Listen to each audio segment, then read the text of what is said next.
Boa noite a todos. Mais aqui numa quarta é Quaresma. Hoje com o Nuno Ornelas. Boas, Nuno. Boa noite. Antes de mais, antes de começarmos, queria agradecer a todos os que estão aqui no Zoom connosco e também os que estão a assistir através do site e do Facebook. Sejam bem-vindos e obrigado por estarem connosco mais uma semana. Bem, Nuno, para estar a começar, nós decidimos fazer aqui um quebra-gelo também para estarmos a conhecer melhor, ok? E vamos fazer aqui algum tipo de questões rápidas, ok? Uhum. Então vamos... Ok. Então vamos lá então começar. McDonald's ou Burger King, Nuno? Burger King. Burger King. Boa. Corridas ou caminhadas? Caminhadas, definitivamente, sim. Eu de correr não... Benfica ou Sporting? Acho que esta é fácil, não é? Porto. Ok. Boa. Como vi aí essa parte de trás aí emblemática, pensava que... Não, é o leão da tribo de Judá. Não tem nada a ver com o Sporting. Ok. Margem Sul ou Lisboa? Margem Sul. Ah, claro. E agora, a comida, cozinhar ou comprar já feito? Olha, observar alguém a cozinhar. Mas eu não sou bom de cozinha, não. De todo. Ok. Nuno, se pudesses escolher, preferias ter umas pernas compridas e os braços curtos ou os braços compridos e as pernas curtas? Eu acho que a primeira opção. A primeira opção, Pernas portanto, as compridas pernas e os braços isso, curtos. Isso. Era. Porquê? Porque a outra opção é pior. não tem grande argumento. Pronto, Nuno, Obrigada. então, e para estarmos a começar, então, explica-nos o que é que... quem é que és, da onde é que vens e pronto, e dá-nos aí assim um contexto. Uhum. Olha, Tiago, eu sou o Nuno Ornelas. Eu nasci em Lisboa, São Sebastião da Pedreira, sou alfacinha, mas morei durante 23 anos na Moita. Então, por isso é que a Margem Sul tem, assim, um significado muito bom. Ali perto da Estrada do Rosário, quem vai para ali, onde tem agora já se calhar também há uns 15 anos ou mais, onde tem uma escola, etc. Então, eu morava ali na parte de baixo de um bairro lá, na Moita, onde fui muito feliz e onde planei voltar. Eu gostava de morar de novo na Margem Sul.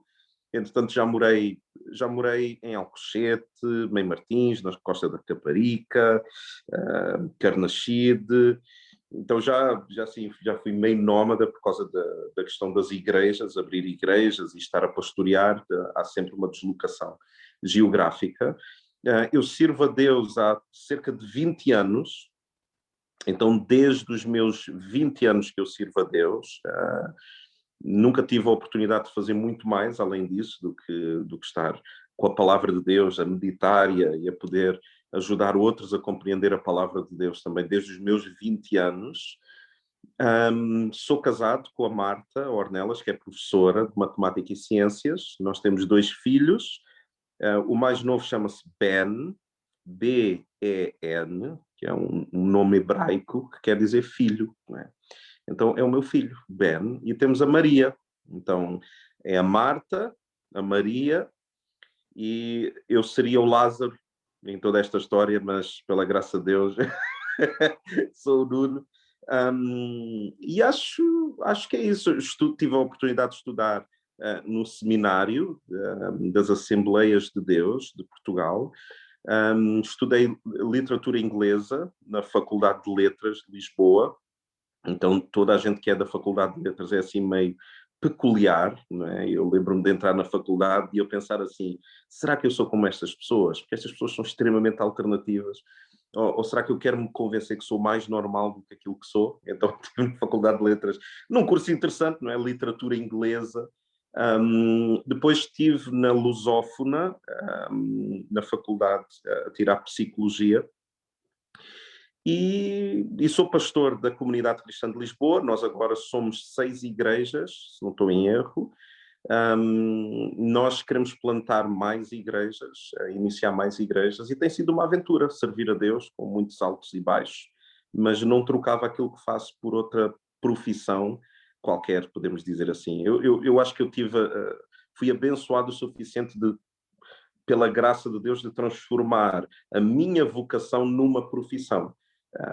E por isso é que eu nunca fiz mais nada na vida sem ser servir a Deus servindo os outros. E eu acho que esse será um resumo bem reduzido da minha história.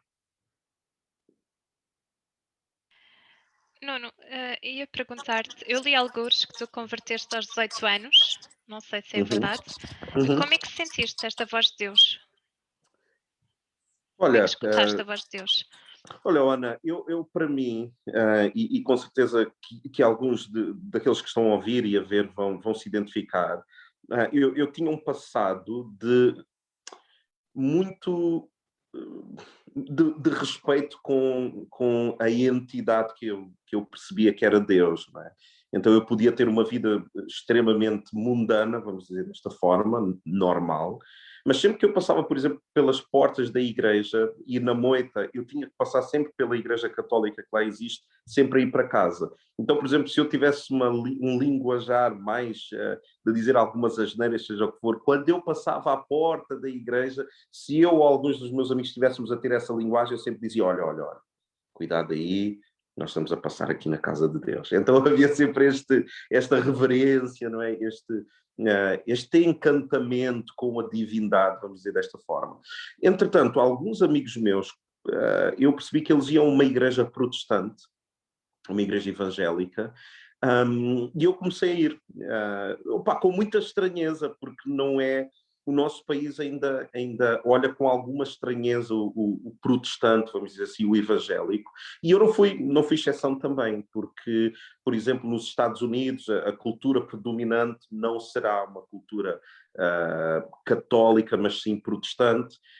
E então sempre houve uma convivência muito natural. Cá em Portugal não é tanto assim. Então eu comecei a ir às celebrações com muita estranheza, porque as pessoas levantavam os braços e as pessoas cantavam de uma forma muito exuberante, e depois as pessoas choravam, e aquilo para mim era... Eu pensava, mas será que está toda a gente triste? Por que as pessoas estão a chorar? Só que, no entanto, eles choravam com músicas alegres, e aquilo fazia muita confusão, e o pastor, a maneira como ele falava, não se assemelhava à minha noção de liturgia de um padre, etc, etc. Então foi uma coisa que foi se entranhando, e eu dei uma hipótese a toda aquela estranheza. E a minha noção é, ou esta gente é toda louca, as pessoas que vão à igreja são todos meio assim, meio loucos, ou então tem alguma coisa aqui de verdade. Tem aqui alguma coisa... Porque eu depois começava a ver pessoas que eu respeitava muito nesse quebrantamento, nesse estado da liturgia. E eu arrisquei, eu comecei, eu não percebo muito disto, mas se existe um Deus de verdade que se quer relacionar comigo, eu quero experimentar isso. E então assim é que eu comecei a entender a voz de Deus, a ler a palavra, a ler a Bíblia, a entender na solitude, em estar sozinho, em perceber Deus na natureza, no próximo, na própria Bíblia. E a partir daí nunca mais parei. Eu lembro-me que com 19 anos, creio, 19 ou 20, eu já estava a pregar noutros países. Eu lembro-me que fui à Ucrânia e preguei lá em inglês. Depois tive a oportunidade de estar nos Estados Unidos. Então foi assim uma coisa muito rápida, não é? E eu nunca mais perdi essa paixão de ouvir Deus no próximo e nas coisas que estão à minha volta. Eu acho que será por aí. Ok, Nuno. E diz-me uma coisa, a nível de CCLX, como é que nasceu esta igreja? Como é que tu depois avançaste para isso? Portanto, como tu já falaste, tu fizeste a pregação por vários países, não é? Fizeste, portanto, suponho que ainda na outra igreja onde estavas, ou não? Yeah. E como é que nasceu depois, então, a CCLX? Então, nasceu de uma forma muito orgânica, muito natural, que era, não por reação a alguma coisa, mas por uma convicção profunda, que Deus me estava a chamar para plantar uma igreja de acordo com a estética da alma que Deus estava a colocar em mim, na minha esposa, e num pequeno grupo, que nós éramos poucos, éramos 10 ou 11, qualquer coisa assim. Não tem simbologia nenhuma, ou seja, se fôssemos 12, era mais ou menos os apóstolos, não tem essa... Foi realmente 10 ou 11, porque foram 10 ou 11 pessoas que acreditaram na loucura de começarmos uma igreja de raiz, não é? Então foi as únicas pessoas que chegaram a nós. E nós começámos nessa convicção de que a nossa nação, quem sabe, iria ser beneficiada da visão que nós estávamos a ter da parte de Deus. E assim foi há 7 anos atrás, mais coisa menos coisa, nós iniciámos esta comunidade. E que tem tido muita graça de Deus, muito favor de Deus. Eu sei que o nosso Tiago também já nos visitou, quer aqui na sede, quer na nossa igreja ali em Palhais, também, então ele conhece um pouco do nosso sabor, a maneira como nós fazemos as coisas acontecerem. E então a igreja tem crescido, tem agregado muitas pessoas têm vindo. No início nós tínhamos uma problemática que era, nós só tínhamos jovens. A certa altura eu era talvez a pessoa mais velha na igreja, eu sou novo. Então o que é que acontecia? Isso era uma problemática, enquanto outras igrejas tinham a problemática de como é que nós atraímos os jovens para a nossa igreja, nós tínhamos outra problemática, que é como é que nós deixamos de ter jovens e temos gente mais velha. Porque a minha noção sempre foi esta: a igreja não pode ser uma igreja de jovens. Mas também não pode ser só uma igreja de gente mais velha. A igreja tem que ter o ancião, tem que ter o pai, tem que ter o filho, tem que ter o neto. O avô tem uma sabedoria para contemplar na igreja. Então a igreja tem que ter todos os estratos sociais, todo o estilo de pessoas, negros, brancos, portugueses, brasileiros, mais altos, mais baixos, mais gordos, mais... Não interessa. E nós tínhamos esse déficit, que era só gente nova. E eu pensava, será que a minha maneira de partilhar a palavra está a alcançar mais jovens, só jovens? E eu não queria isso. Eu queria que fosse uma igreja bíblica, onde existe de todas as idades, onde todos se complementam. Porque é o que eu vejo na Bíblia. Nós não vemos uma igreja voltada para a juventude. Nós não vemos isso. Nós vemos uma igreja voltada para o indivíduo. Então, a partir do indivíduo, nós conseguimos agregar todas as pessoas. E graças a Deus, com os anos, nós temos pessoas de todas as idades hoje, e eu acredito que somos uma igreja mais equilibrada pelos cabelos brancos que foram acrescentando à igreja. Porque a Bíblia tem muito esta ideia de honrar os anciãos, honrar as pessoas que são mais velhas, porque elas têm uma experiência que os mais novos não têm. Eles já passaram por coisas que os mais novos não passaram. Então, numa sociedade que às vezes rejeita, ignora e despreza os mais velhos, o Evangelho leva-nos a considerar os mais velhos como alvo de honra. Não é? Por isso é que, mesmo os pastores, as indicações bíblicas de como o pastor deve tratar os mais velhos é com extrema reverência. E não tratar como se fosse alguém dispensável, como se a pessoa tivesse um prazo de validade. A partir dos 40 anos, ou a partir dos 60, tu já não és útil, já não contribuis com a tua fala, com a tua visão. Então, esse era o meu dilema, que é, nós temos uma igreja extremamente jovem, aparentemente na estética isso é bom, porque toda a gente vai invejar o que nós temos, mas isto não é bíblico, isto não é o que Deus quer para nós, porque eu quero ter gente mais velha aqui. Então essa será uma das problemáticas que nós tivemos que resolver, mas é isto, é irónico, não é? Enquanto outras igrejas andam à luta para trazer pessoas novas, nós andávamos à luta para trazer gente mais velha, não é? E é muito interessante. É. E nesse ponto, já agora, como é que estás? Já estás mais...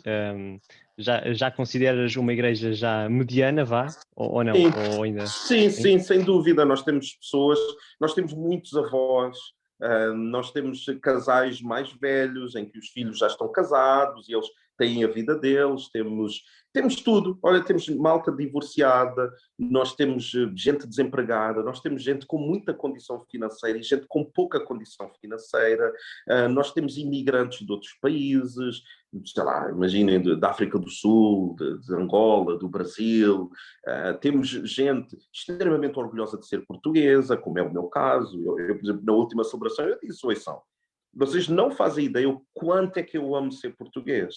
Eu, sempre que viajo e eu estou a vir de avião, eu posso ir por exemplo, eu estive no Dubai, que é um país incrível, só que quando eu estou no avião e eu estou a sobrevoar Lisboa, há uma emoção cá dentro, eu não sei explicar, mas eu amo tudo em relação a Portugal, mesmo os seus defeitos, mesmo as suas coisas. Eu acho que quanto mais nós saímos de Portugal, mais nós amamos Portugal. Por isso é que os imigrantes têm um amor muito mais folclórico, não é? Muito mais colorido do que nós que estamos aqui a viver. Então, nós agora temos uma igreja extremamente equilibrada nisso, de todas as cores, de todos os estados sociais e de todas as idades, pela graça de Deus. É naturalmente uma igreja com uma identidade mais jovem, mas é uma identidade que não... ou seja, se alguém mais velho chega à nossa comunidade, a pessoa sente-se bem, a pessoa percebe, eles têm uma linguagem mais jovem, mas eu sinto-me acolhido aqui, eu sinto-me bem no meio desta congregação. Yeah. Nuno, queres-nos explicar um bocadinho como é que funciona o culto na CCLX? Temos Sim, aqui posso muita gente a explicar, sim. assistir que ainda não conhece a CCLX. Uhum. Olha, nós temos uma dinâmica, uma liturgia muito conservadora, vamos dizer assim, ortodoxa. Não é muito dispar daquilo que tem sido feito através dos anos da igreja, da primeira igreja, chamada Igreja Primitiva, até hoje. Nós temos um período de adoração a Deus, com cânticos. Nós temos um período de oração. Nós temos a partilha da palavra, a pregação da palavra, onde sou eu que partilho na sede. Nas outras igrejas têm os seus pastores locais. Nós temos um período de oferta, onde as pessoas ofertam o que acham para a manutenção da igreja e salários, etc., tudo aquilo que envolve a igreja. E basicamente é isso. Então a liturgia é simples. Nós cantamos para Deus, nós falamos acerca de Deus e nós ofertamos alguma coisa. Portanto, é uma celebração que 1h30, eu acho que provavelmente será o ideal, onde eu... Sim, quanto tempo dura a parece-me proclamação da palavra, mais ou menos? 30 minutos. 30 sim, minutos. 30, sim. Se eu conseguir e eu me portar bem, será 30 minutos. E nós durante temos esse um tempo countdown. ninguém vai lá fora apanhar um bocadinho de ar, ninguém... Não. Não, Seria estranho. Seria estranho se alguém o fizesse. Pode haver uma outra pessoa que não está habituada à dinâmica, que saia, mas não culturalmente numa igreja como a nossa é uma coisa um bocado estranha. Se alguém de repente se levantar e sair, nós vamos dizer: mas será que eu disse alguma coisa errada? A pessoa está, o que é que aconteceu aqui? Está-se a sentir mal? Nós vamos estranhar. Claro, mas também sim. a verdade é que, como é muitas pessoas que estão na celebração, se calhar não se iria notar, porque o salão ainda é grande, então se uma pessoa se levantar, nós vamos assumir que a pessoa tem alguma urgência ou qualquer coisa. Mas são tempos muito determinados, ou seja, não...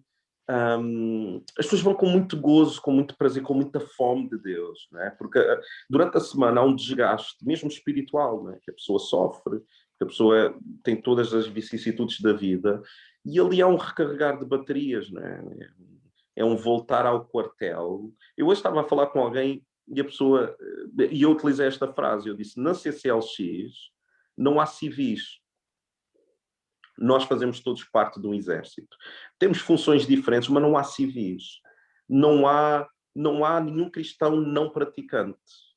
A partir do momento em que tu és cristão, tu tens que praticar o que tu ouves, tu tens que praticar o amor, a generosidade, o cuidado ao próximo. Então não há civis. Porque se tu és um civil, tu não te registaste como soldado de Cristo. Nós somos soldados. E nós temos que voltar a um quartel-general para perceber as indicações que Deus tem para nós e segunda-feira nós cumprirmos. Então isso culturalmente dá para produzir uma cultura de igreja onde as coisas acontecem assim. Temos que partir pedra porque não é fácil, porque nós somos pessoas de hábito e estarmos sentados durante meia hora a ouvir alguém falar não é propriamente uma coisa que nós tenhamos essa capacidade inata em nós, mas dá para disciplinar nesse sentido, sim. Portanto, Tiago, pensamento positivo dá para disciplinar. E diz-me uma coisa, Nuno, o Covid, como é que foi agora esta fase e que afetação, o que é que vocês tiveram que mudar, que adaptações é que vocês tiveram para aqui na vossa Olha, igreja? nós perdemos muita dinâmica, não relacional, mas em termos da nossa liturgia, porque a nossa liturgia tem muito, é uma liturgia latina, então tem muito toque.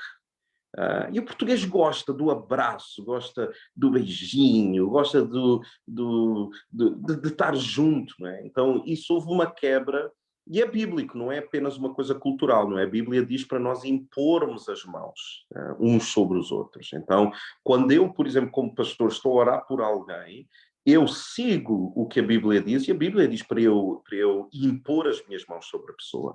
E nós não podemos fazer isso durante um tempo. Então, aquelas reuniões tão calorosas que eram próprias da CCLX tiveram que se readaptar, não é? Mas o que é que acontece na nossa comunidade? Como nós temos malta jovem, a transição para o online foi feita com muita facilidade. Nós temos muita capacidade de fazer as celebrações online, quase posso-vos dizer isto ao nível de qualquer coisa a nível secular, um programa que nós possamos estar a ver na televisão ou qualquer coisa, nós fazemos com muita qualidade, que é uma coisa que é muito característica da nossa comunidade também, que é o que a Bíblia diz, se nós vamos fazer, nós temos que fazer como fazendo para o Senhor, não aos homens. Então tudo o que nós fazemos é com muita qualidade, nós não nos... eu pessoalmente não aceito o medíocre. Se nós vamos fazer uma emissão online, nós temos que fazer a melhor emissão online que nós consigamos. Não é melhor que os outros, é o nosso melhor. Agora, se eu percebo que nós conseguimos dar 80 e eu sinto que as pessoas que estão na realização, que estão nas câmaras, que estão no áudio, que estão na internet, etc., só estão a dar 50, epá, eu vou puxar muito por eles. Porquê? Porque é para Deus. E para Deus não é esta ideia de, pronto, é para Deus, Deus percebe. Não. Deus percebe. Só que se Deus deu o seu melhor, Ele deu o seu Filho Jesus Cristo por nós, eu não vou fazer o meu melhor. Então, em tudo o que eu vou fazer o meu melhor. Em toda a estética que nós apresentamos, nós fazemos isso. Então, essa transição, Tiago, foi uma transição muito, muito orgânica. Se tu fores pesquisar as nossas emissões online, é uma linguagem estética muito bonita. É uma estética muito bem produzida. E não é para impressionar as pessoas, tem a ver connosco. Tem a ver com o brio que Deus nos chama a desenvolver. Opa, nós no céu, nós temos equipas de louvor, não é, que cantam, a única função que eles têm é cantar para Deus. É dizer santo, santo, santo, santo. Epá, eu quero trazer um pouco do céu para a terra, na medida do possível. Epá, e então o que nós fazemos tem que ter essa característica, tem que ter o nosso melhor. E então foi uma transição fácil nesse sentido, mas muito difícil a nível do toque, ao nível do abraço. Aí nós tivemos, e ainda temos. E, por exemplo, eu sou pastor, eu não sou um entertainer, eu não sou um coach. Eu, quando falo, eu falo para pessoas, eu quero estar com as pessoas. Eu sou um pastor que quer ter o cheiro a ovelhas. Eu não quero ser um pastor num planalto a falar e a não me envolver com pessoas. Então, para mim, falar, fazer a liturgia toda, pregar e não as estar a ver, é extremamente complexo, muito complexo. Eu não estou a ver o olhar das pessoas. Eu não sei para quem é que eu estou a pregar, eu não sei se vocês já pensaram nisso. Imaginem, nós temos uma celebração que nós fazemos no domingo e tem 2.000 visualizações. Eu não estive a falar para aquelas 2.000 pessoas, eu não conheço as pessoas, eu quero falar para a minha igreja. Para o aprisco para o qual Deus me chamou. Deus não me chamou para falar para milhares e milhares de pessoas. Não, Deus me chamou para falar para aquelas pessoas. Então, isso para mim foi muito difícil, Tiago. Eu não estar a ver as pessoas e falar para um objeto. Eu estou a falar para uma câmara. Eu não gosto disso. É uma coisa extremamente esquisita para mim. Mas se é para fazer, a gente tem que fazer. E faz. A gente finge que está confortável quando não está. Então, essa transição nós fizemos bem.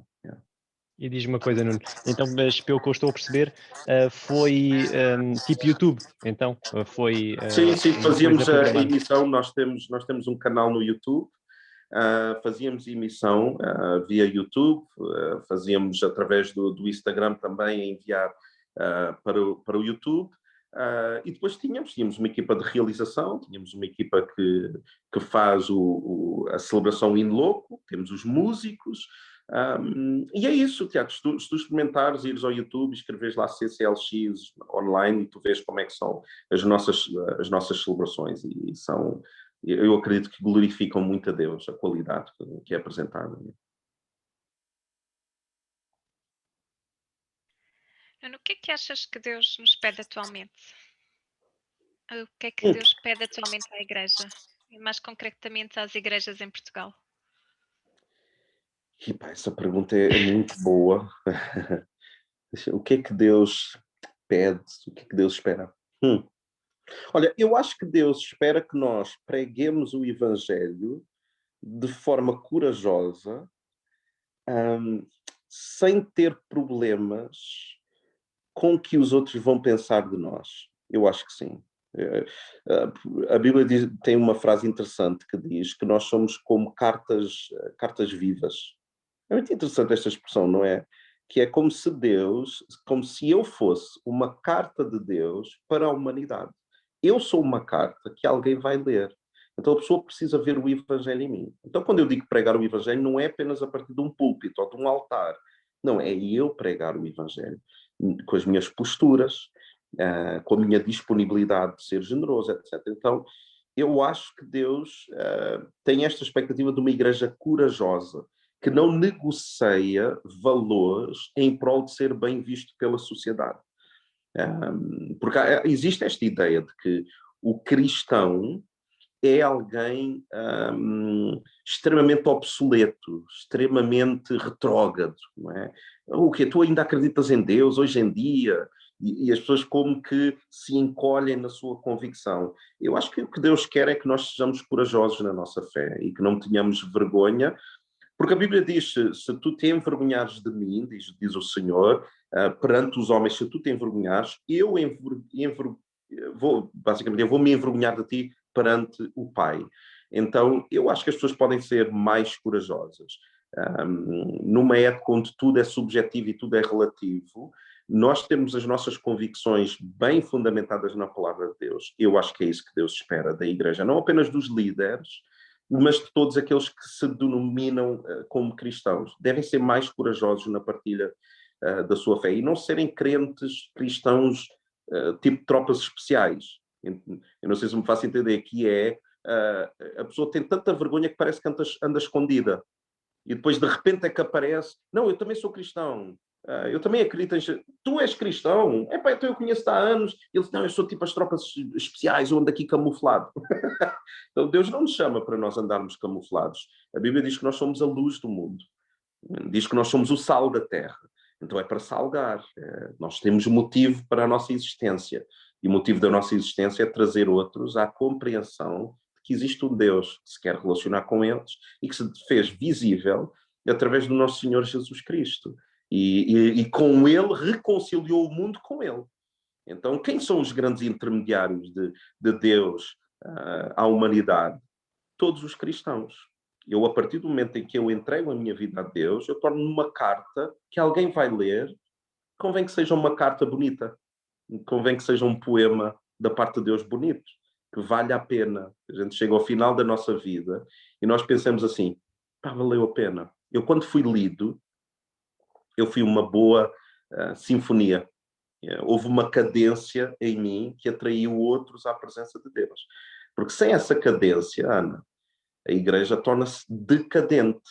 Se a igreja não é cadente, se não há um ritmo, se não há uma harmonia, a igreja começa a entrar em decadência. Fora dessa cadência.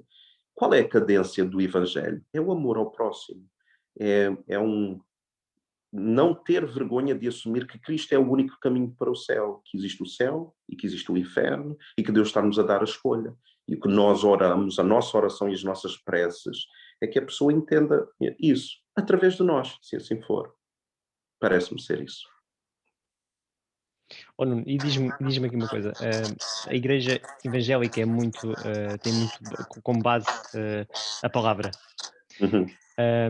E diz-me uma coisa, a igreja católica se calhar não está tão focada nessa parte. Que conselhos é que tu podes dar à igreja católica para nós nos aprofundarmos aqui na palavra? Uhum. É boa pergunta, Tiago. Deixa-me fazer, se calhar, uma reflexão um pouco ao contrário. Eu vou dizer o que é que nós, como evangélicos, precisamos de aprender com a postura católica. Eu, como não tenho um background desde cedo na igreja evangélica, eu consigo ver isto um pouco estando de fora, tipo um outsider, né? Alguém um pouco de fora que de repente entra no ciclo, né? A igreja tem perdido o poder do simbólico.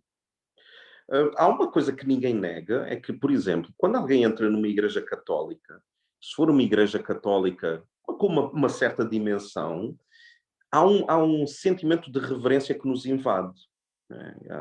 Não tem como nós entrarmos numa igreja católica e não haver esta apreciação do que é belo, do que é simbólico, daquilo que é escultura, daquilo que é estética visual, etc, etc.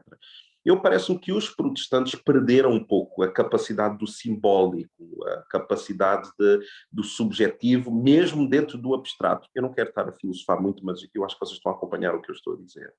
O próprio Lutero, que é a grande máquina da reforma protestante, que se desvincula da Igreja Católica, a certa altura da vida dele, ele diz assim: eu neguei o simbólico durante muito tempo para me afastar de algumas coisas da igreja de onde eu saio, mas hoje, se eu pudesse, eu pintaria a minha casa inteira com figuras de santos, do Evangelho, ou seja, ele ficou mais pacificado com alguma herança católica passado alguns anos da Reforma, por assim dizer.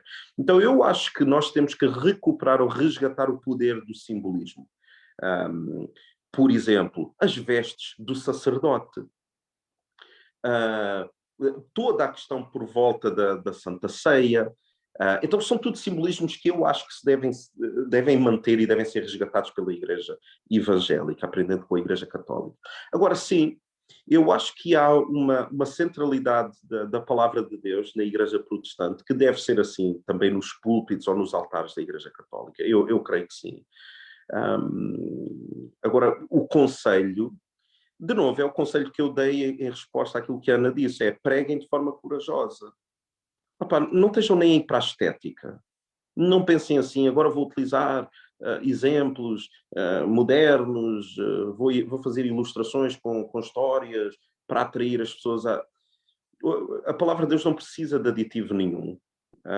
Sejam fiéis à vossa cultura, à vossa liturgia, só que façam o melhor. Preguem de forma desavergonhada a palavra de Deus, sem problema de dizer aquilo que precisa de ser dito. Mas depois nós perdemos pessoas. Não interessa. Não interessa quem nós perdemos. Nós não fomos chamados para manter pessoas na igreja. Nós fomos chamados para pregar a palavra de Deus. E é isso que nós vemos com o apóstolo Paulo, é isso que nós vemos com Pedro. Eles não negociavam os valores. Então, como é que nós resgatamos a palavra de Deus? Pregando a palavra de Deus. Mas as pessoas não vão gostar deste assunto. Não interessa, nós não pregamos por causa das pessoas. Nós pregamos como um ato de obediência, pregando a palavra de Deus. O que leva as pessoas ao arrependimento é a palavra de Deus. É o Espírito Santo que está dentro delas. E não é as nossas grandes convenções teológicas, ou a nossa grande oratória, ou o meu grande carisma em pregar. Isso não leva a lado nenhum. Então é pregar muito, muito, muito, muito, muito, pregar muito, muito. Não substituir a pregação da palavra por outra coisa qualquer. É pegar na palavra de Deus, Tiago, e pregar o que diz lá. É pegar em João 3,16 e dizer: irmãos, nós precisamos de atinar a nossa vida e calibrar a nossa vida. Porque João 3,16 diz assim: porque Deus amou o mundo de tal forma que deu o seu Filho unigênito. Ele deu. Se ele deu o seu melhor, nós temos que dar o nosso melhor. E às vezes o nosso melhor é ter atenção ao sermão. Portanto, o sermão é uma coisa em equipa. Se eu estou a pregar, irmãos, é para os irmãos ouvirem. Porque se Deus deu o seu melhor, os irmãos não conseguem me dar a mim, durante 40 minutos que seja, a vossa atenção. Não conseguem se concentrar durante 40 minutos. Então, eu quero dar, como o apóstolo Paulo diz, eu queria vos dar alimento sólido, eu queria ir profundamente nas Escrituras convosco, mas vocês precisam ainda do leite. Eu tenho que vos tratar como crianças espirituais.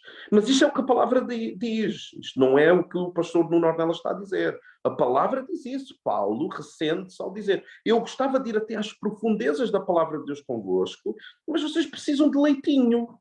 Vocês são homens grandes, adultos, em que eu tenho ainda que mudar a vossa fralda. E não é suposto ser assim. Vocês deviam ter outras problemáticas e eu ainda vos estou a explicar porque é que vocês não devem dizer asneiras. Eu ainda vos estou a explicar porque é que vocês não devem roubar nos impostos. Eu ainda vos estou a explicar porque é que vocês não devem ver algumas coisas na televisão que não é bom para vós, para a vossa sexualidade. Eu ainda tenho que vos explicar porque é que os maridos têm que tratar bem as esposas com respeito. E eu ainda tenho que estar a pregar sobre o ato de submissão da esposa ao marido, que não é um ato de inferioridade, é um ato de coajuda. Eu ainda tenho que vos explicar isso. Então, eu vou estar aqui 10 anos a explicar-vos o básico, quando vocês já deviam estar noutra fase. Então, Tiago, é só isto. Pregar a palavra de Deus, não acrescentar nada, olhar para os pais da igreja e para os bispos e para o Papa e tudo isso que é periférico à palavra de Deus e pensar assim: eu tenho que pregar o que a Bíblia diz. Não importa se a Bíblia diz, eu tenho que pregar. Posso arranjar muita confusão. Se calhar ali, o único que não vai arranjar confusão é o nosso Tiago, ali com o bispo de Setúbal, porque o bispo de Setúbal é um Ornelas, então ele está já... É tranquilo aí, não é? A gente conhece e tal, é que fica uma coisa em família, portanto o Tiago não... Mas não importa as confusões que a gente arranja. Se é para pregar a palavra de Deus, Tiago, é para pregar a palavra de Deus, pura e simplesmente. Não tem outro mistério. Prega muito, é só isso. E já agora, Nuno, tu também estavas a falar disso e agora queria também pegar aí, só para ter uma noção. Nestes anos que tu também tiveste a pregar, notas também alguma diferença nas pessoas, no modo geral, nas problemáticas que elas têm tido? Perguntas dentro da igreja ou na sociedade em si? Talvez dentro lá da tua igreja, sim. Uhum. Olha, sim. A evolução, não, percebes? Há uma série de problemáticas que têm vindo ao de cima, que a igreja tem que lidar, porque assim, nós falamos da igreja como uma entidade um pouco mística, e existe a igreja universal, que é o corpo místico de Cristo, são todos os cristãos, essa é a igreja universal. Mas a igreja local tem os seus desafios, como em linguagem, ou passando para uma catolicidade maior, né? Um aspecto mais universal do que é católico. Cada paróquia tem o seu desafio, né? E cada paróquia tem a sua cultura e as suas problemáticas. Mas é inegável que a sociedade tem imprimido uns certos desafios à igreja, que a igreja precisa de mudar alguns paradigmas ou fortalecer o que crê. Então, sim, por exemplo, quando eu me converti, as grandes dinâmicas problemáticas era a juventude que está-se a perder. Eu lembro-me que a mentalidade era um pouco esta. Quando um jovem ia à igreja, o que as pessoas diziam era assim: olha, pelo menos não está nas drogas. Pelo menos não anda com más companhias. Pronto, olha, muito bem. Hoje em dia já não é assim. Não é? Hoje em dia ir à igreja não é sinónimo de não estar nas drogas. Na minha altura as problemáticas, Tiago, era... Pois, pá, os jovens de hoje em dia andam a ouvir músicas que eu não percebo aquelas músicas, pá, é só barulho. E depois há lá uma coisa que é o rap, ou o que é, quer dizer, falam rápido, falam, mas não dizem nada. E as tatuagens? E os jovens hoje em dia com as tatuagens? É uma pouca vergonha. Quer dizer, essas eram as problemáticas naquela altura. Hoje em dia as problemáticas das tatuagens, opa, claro que não. Aliás, eu conheço pessoas que não têm tatuagens. Estás a perceber como é que esta afirmação já determina o tempo onde nós dizemos? Eu conheço algumas pessoas que não têm tatuagens, mas a maior parte das pessoas que eu conheço têm tatuagens. Hoje em dia, os desafios são, por exemplo, a homossexualidade. em que nós entendemos que é uma problemática que a Igreja tem que entender e tem que ter uma resposta prática. Então, existe essa mudança que é as problemáticas hoje já não são problemáticas que estão a uma distância de segurança da Igreja, não, são problemáticas que nos estão a bater à porta. Então, nós temos que preparar a Igreja para que, através da palavra de Deus, e não a nossa opinião, através da palavra de Deus, nós estejamos grounded, enraizados na palavra de Deus. Então, a questão da sexualidade, a questão do racismo, a questão da desigualdade, seja como for, a questão do aborto, a questão da inteligência artificial. Os jovens hoje em dia, ninguém está a falar sobre tatuagens, por exemplo.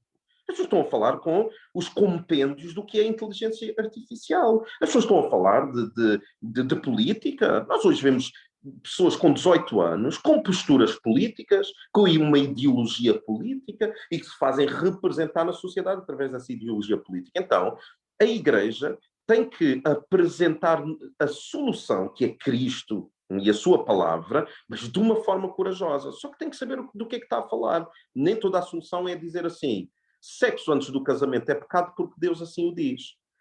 Porque para quem não crê em Deus, a pessoa está-se a borrifar para o que nós estamos a dizer. Agora, se eu digo assim, existem estudos que são apologistas de a relação sexual antes do casamento ser promove uma série de traumas e uma série de questões que não são boas para o ser humano.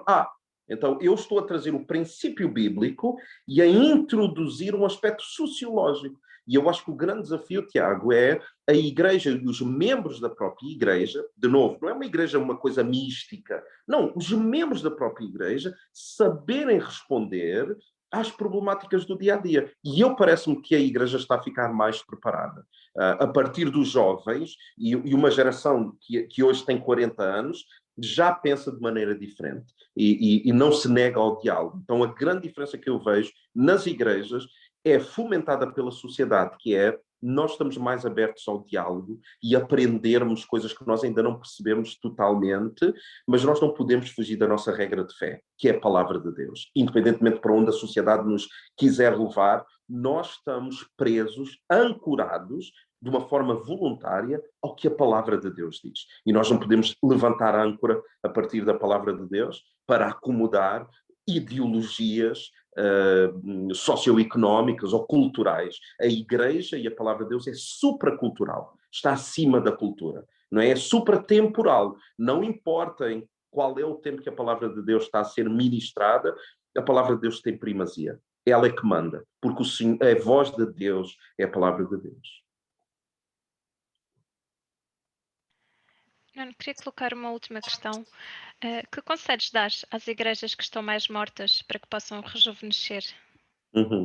Olha, há um versículo muito interessante que, em Apocalipse, que Deus está a falar para uma igreja, a igreja em Éfeso, e ele fala sobre isso. E basicamente ele diz, há outras igrejas que têm também um recado de Deus, mas ele diz mais ou menos isto. Ele diz, olha, tu tens fama que estás viva, mas estás morta. E noutra porção das Escrituras diz assim, lembra-te onde caíste e arrepende-te. Então, o princípio para uma igreja que está fria no Senhor é procurar onde é que se perdeu. Onde é que na caminhada cristã a pessoa se perdeu. Porque sabes, Ana, é muito fácil nós nos perdermos na caminhada da fé. Por isso é que a história do filho pródigo é muito interessante. Que a história do filho pródigo, resumindo, é a história de um filho que pede a sua herança ao pai, pega na herança e gasta a herança toda com muitas coisas que não são úteis. E depois a Bíblia tem uma expressão interessante que diz assim, caindo, pois, ele em si, ele lembrou-se das bênçãos que existiam na casa do seu pai. E, Ana, isto é que é o importante. A igreja que se tornou fria tem que cair nela mesma. Tem que tropeçar nela mesma. Tem que ter esta capacidade de entender quem ela foi no passado e voltar a resgatar essa alegria. E de novo, esse tipo de alegria só acontece quando quando a pessoa se lembra onde caiu. Não há como isso acontecer sem a pessoa ter esta noção de que eu perdi o fogo por Deus em alguma altura na minha vida, que eu quero recuperar isso. Porque sem ter morada, tu não tens como resgatar isso. Fica só tudo no subjetivo. Não, não, não. A maior parte das igrejas sabe quando é que começou a perder esse fogo. Por isso é que a Bíblia diz, não extingais o fogo do Espírito. Não extingais o Espírito. Então tem que procurar onde é que nós nos perdemos, pá. Onde é que nós perdemos a alegria de fazer isto? Onde é que isto se tornou mais uma metodologia do que a alegria de servir a Deus? Onde é que eu me perdi? E pedir perdão a Deus e arrepender-se e, de novo, ir à palavra de Deus, pedir perdão e, como igreja, chegar à conclusão de que nós não queremos ser mais esta igreja. Nós queremos ser uma igreja viva para Deus. E Deus sempre nos acolhe, tal como o pai acolheu o filho pródigo. O filho pródigo volta para casa, o pai não lhe pediu satisfações. O pai, a palavra de Deus diz que mal o pai vê o filho pródigo a vir, a palavra de Deus diz que o pai corre na sua direção. E o filho pródigo vai dar um discurso a dizer, pai, pequei contra ti. E o pai não está nem aí, o pai abraça-o. E diz, olha, vistam ele com as melhores vestes, tragam um anel para ele, vistam-lhe para que toda a gente perceba, vê que isto é interessante. O meu filho que estava morto está vivo. E esse é um mistério do amor que Deus tem pela igreja. Então, quando nós caímos em nós, há um caminho para voltar para casa, há uma casa que nos espera e há o abraço do Pai à espera de nós. Então, qualquer igreja tem a possibilidade de ser resgatada e voltar ao amor do Pai. Parece-me que será um conselho útil, quem sabe. Obrigada. Não sei se achas que os cristãos da Europa se esqueceram da força do túmulo vazio, da ressurreição, não é? Esqueceram um pouco esta alegria que vem da ressurreição de Jesus e estão um pouco fechados no túmulo. Parece que estão no sábado. É como se fosse o sábado santo que não tem fim, nunca mais chega ao domingo da ressurreição. Sim, eu concordo. Eu acho que é o que a palavra de Deus diz. Se não fosse a ressurreição, a nossa fé era vã. Né? Não fazia sentido. Agora, se a ressurreição é real, como é que eu posso ficar... Por exemplo, como é que eu posso estar numa celebração, numa missa ou num culto, e aquilo não mexer comigo? Como? Se eu tenho o mesmo Espírito que ressuscitou Cristo dos mortos, a palavra diz que esse Espírito mora em mim, como é que eu consigo ficar indiferente? Como é que eu consigo, enquanto alguém está a falar do meu amado, numa pregação, num sermão, como é que eu fico distraído? Como? Ele está a falar de alguém que morreu por mim. Não tinha que o fazer e morreu. Só que ele não morreu apenas, ele ressuscitou. Então, se o poder da ressurreição mora em mim, a minha vida é uma constante, é um constante lembrar. Por isso, há pessoas que negam a ressurreição pela indiferença no dia-a-dia. E eu celebro a ressurreição olhando para o rosto de uma criança e lembrando, eu não mereço ter um filho, eu não mereço, isto é graça de Deus, e isto só acontece pela ressurreição de Cristo. Eu não mereço ser ouvido por ninguém, eu não mereço o Covid ter levado tantas pessoas em Portugal e eu não ter tido Covid. Eu não mereço, eu merecia o pior. E ainda assim, Deus ama-me ao ponto de me proteger a mim e à minha casa. Isso é ressurreição. Então não tem como alguém se lembrar do poder da ressurreição e manter-se impávido e sereno perante a vida. Não. Há um novo ser, há uma nova criatura que existe. Eu não sou mais o Nuno. Eu converti-me ao Evangelho do Senhor Jesus Cristo. Eu não sou a mesma pessoa. Eu não me converti a uma religião. Eu converti-me ao próprio Deus. Eu morri na cruz com Ele e quem vive não sou mais eu, mas é Cristo que vive em mim. Então, porquê que na Europa? Porque nós temos tudo. Nós temos tudo. Eu quero tomar banho de água quente, eu tenho. Eu esqueço-me o privilégio que é ter isso. Eu quero comer, eu como à fartazana. Eu como mais do que 2 ou 3 refeições ao dia se eu quiser. Eu estou a falar com vocês aqui na internet, sem problema de censura. Não vivemos num país comunista, onde nós já estávamos a ser alvo de censura. Não. Portugal há liberdade para fazer isto. Só que nós só valorizamos quando perdemos coisas. Então o Evangelho deve nos lembrar a valorizar antes de perder. E eu termino com isto. Vê, Ana, se isto não é interessante. Alguém me perguntou assim, pastor, como é que o pastor prova que existe vida depois da morte? Como é que o pastor prova isso? E eu disse, olha, eu não quero provar isso. Eu quero te desafiar a tu teres vida antes da morte. E o cristão é alguém que vive antes de morrer. Ele tem a plena consciência que é chamado para viver. E nós somos chamados para viver como ninguém mais vive. Nós servimos ao Deus que criou todas as coisas. Como não? Então a questão não é se há vida depois da morte. E será que tu vives antes de tu morreres? Ou tu estás aqui no commotion, no dia a dia, tu estás só a sobreviver. Não. Cristo não morreu e não ressuscitou para que tu sobrevivas. Cristo chamou-te para que tu tenhas vida e vida com abundância. Graças a Deus por isso. Ok, Nuno, olha, obrigado. Nuno, antes só de nós acabarmos, queria também só perguntar ao Tiago. Tiago, será que há alguém aqui que queira também fazer aqui uma pergunta aqui ao Nuno? Estamos à vontade. Se alguém quiser fazer perguntas ao pastor Nuno, esteja à vontade agora, está bem? É um momento. Yeah. Portanto, eu diria Podem para as ativar o pessoas... vosso microfone. Aí está. Já cá temos alguém. Fátima, podes ligar o microfone.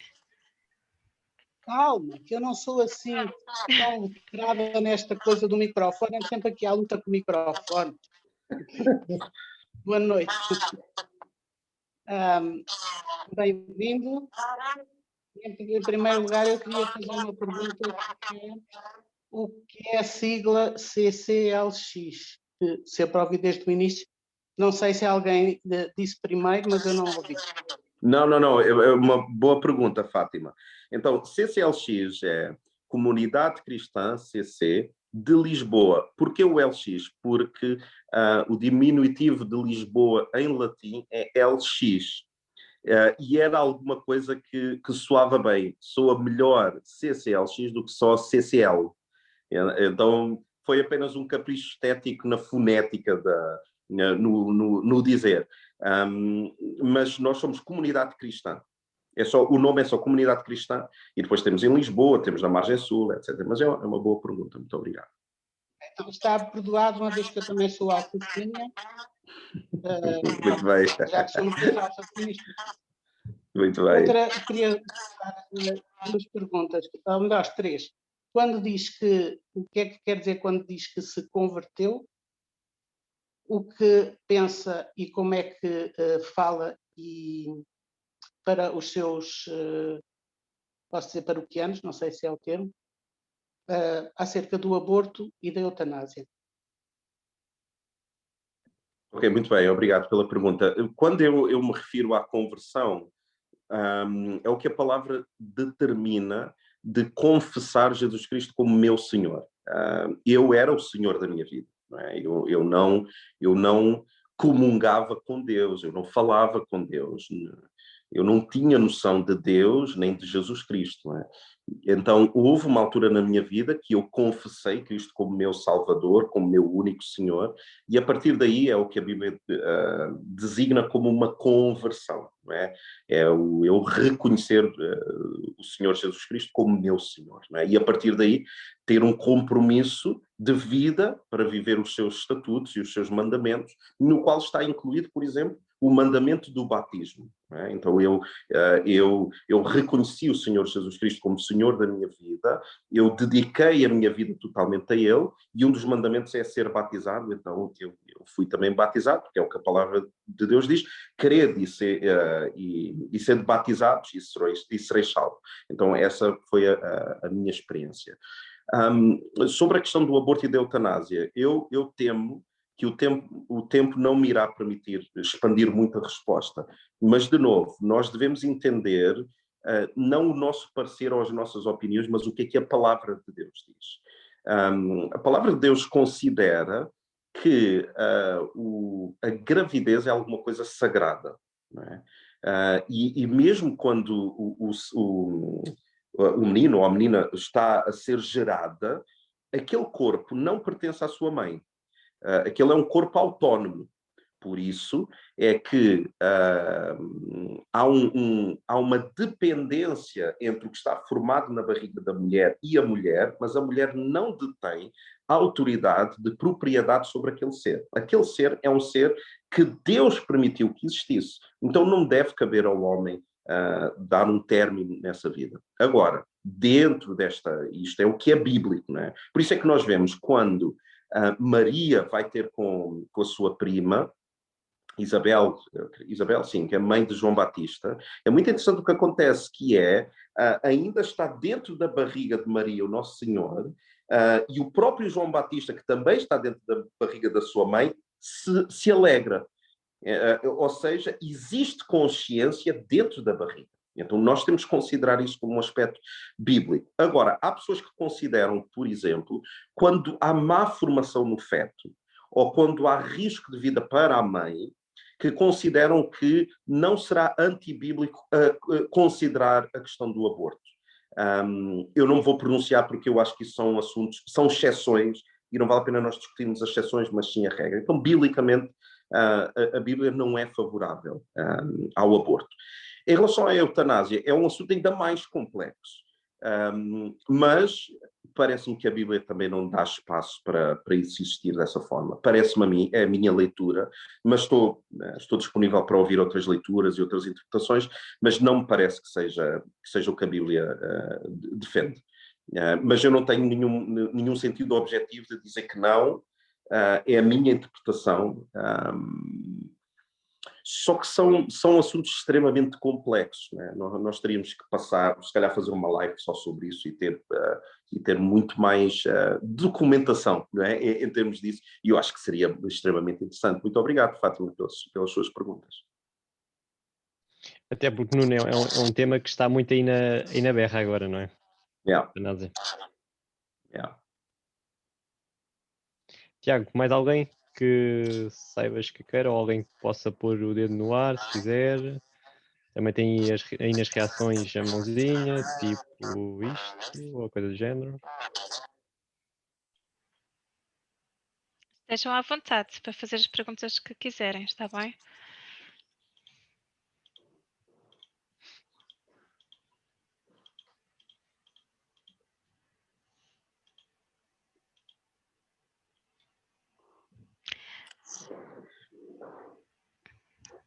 Um de cada vez, pá. Então, Um de cada vez, exatamente. Pronto, se não há mais perguntas, eu gostava de agradecer a todos por estarem aqui. Agradecer também quem está a assistir através do Facebook.